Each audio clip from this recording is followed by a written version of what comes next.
Hey everyone, it's Justin again. In the last video, you learned about different types of numbers in the number system, including integers. Remember that integers are whole numbers that are either positive or negative, and also zero. Now, I want you to prepare your mind for some of the intense math we are about to do with integers in this video. Are you ready? Are you sure? All right, here's our first challenge. I know, you're probably thinking, Justin, I learned how to do this like a million years ago. And sure, you probably already know how to add two numbers together, like 2 plus 2. But remember, these are the concepts that are working hard behind the scenes to help you get to our next lesson, and future lessons, and future math classes. So let's make sure we have a strong understanding of the basics. In today's lesson, we'll review how to add and subtract positive integers. Notice that we are specifically talking about positive integers today, whole numbers larger than 0. In our next lesson, we'll work with negative integers as well. Before we get started, be sure to have your PDF ready for some practice problems. Ready? Let's get into it.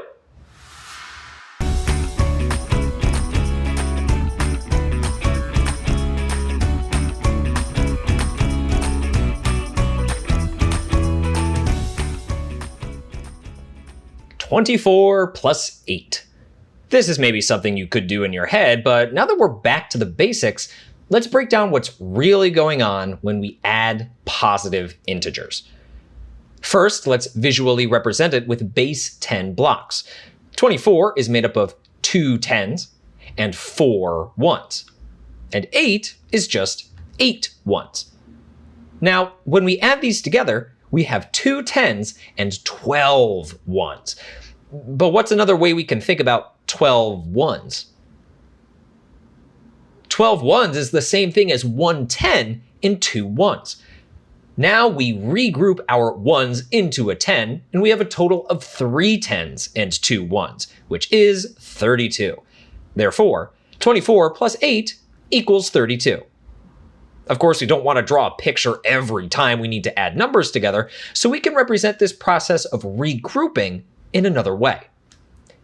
First, line up the numbers vertically, matching the place values. Then we add each place value together, starting with the smallest place value, in this case, the ones place. 4 plus 8 is 12, but since this represents 1 10 and 2 1s, we put the 2 below the line to show that our final answer will have 2 1s, and we carry the 1 to show that we have an additional 10. Now we add the tens place, being sure to incorporate the additional 10 from our regrouping of the 1s, and there you have it. 24 plus 8 equals 32. Let's try some larger positive integers and see our block representation one more time. If we want to add 265 and 148, start by lining them up and adding the ones place. 5 plus 8 is 13, so we have 3 1s and 1 10. Carry that extra 10 to the tens place and add the tens together. We have 6 plus 4 plus 1 more 10, making 11 tens total. Just like how 10 1s makes 1 10, 10 10s makes 100. So we regroup in the same way, carrying the extra 100. Last, we add the hundreds place. We have 2 plus 1 plus 1 more 100, making 400. And there we have it. Our final answer is 413. These blocks are a great way to visualize what we're doing, but again, not the most practical way to add. So let's try one more using just the vertical method. Pause the video now to try this next problem in the PDF before watching the next part of the video. This problem says to add 907 and 349 together using the vertical method. Begin by lining the numbers up vertically, being sure to match up each place value. Start with the ones, remembering to regroup if needed. 7 plus 9 gives us 16, regroup the extra 10, and then add the tens together. 0 plus 4 plus 1 more gives us 5 tens. No regrouping needed here. Now we add the hundreds.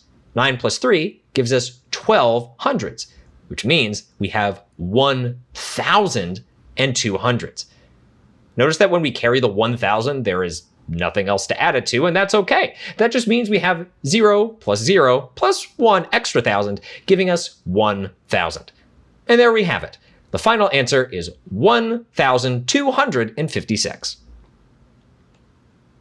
Now let's talk about subtraction. Let's try a familiar problem from earlier in the video using some visuals. 24 minus 8. Again, 24 is 2 tens and 4 ones, and we want to subtract 8 ones. If we start taking away ones, we're going to run out of them before we subtracted the 8 we need to subtract. So what do we do now? In order to fix this, we'll do something we did earlier, regroup. But this time we'll turn 1 10 into 10 ones, like this. We've turned 24 into 1 10 and 14 ones. Now we can take away 8 ones, leaving 1 10 and 6 ones, or 16. We can also represent this with vertical subtraction. Start the same as addition by lining up the numbers vertically, remembering to line up the corresponding place values. Notice when we start subtracting, we try to take the 8 away from 4 like we did with the blocks. To fix this, we can borrow 10 ones from the tens place. To signify this, we change the 2 tens we had to just 1, and then turn the 4 into 14. Now we can start subtracting. 14 minus 8 is 6, and 1 minus 0 is 1, giving us 16. Let's look at another example where the borrowing gets a little trickier. 304 minus 67. Let's look at a visual while we subtract vertically. Right away, we are trying to take 7 away from 4, so we're going to need to borrow and turn 1 10 into 10 ones. But we don't have any tens to borrow from. We need to go all the way over to the hundredths place and borrow from there. Let's turn one of the hundreds into 10 tens. Change the 3 into a 2 and the 0 into a 10. Now we can turn one of the tens into 10 ones. Change that 10 to a 9 and the 4 to a 14. Now let's actually subtract. Take 7 ones away from 14 ones, leaving 7 ones. Take 6 tens away from 9 tens, leaving 3 tens. We have 2 hundreds left, giving us a final answer of 237. Just like with addition, the blocks are a great visual model, but they're not the most practical way to quickly solve a problem. Let's try one more subtraction problem just using the vertical method. Pause the video now and try this next problem in the PDF before watching the next part of the video.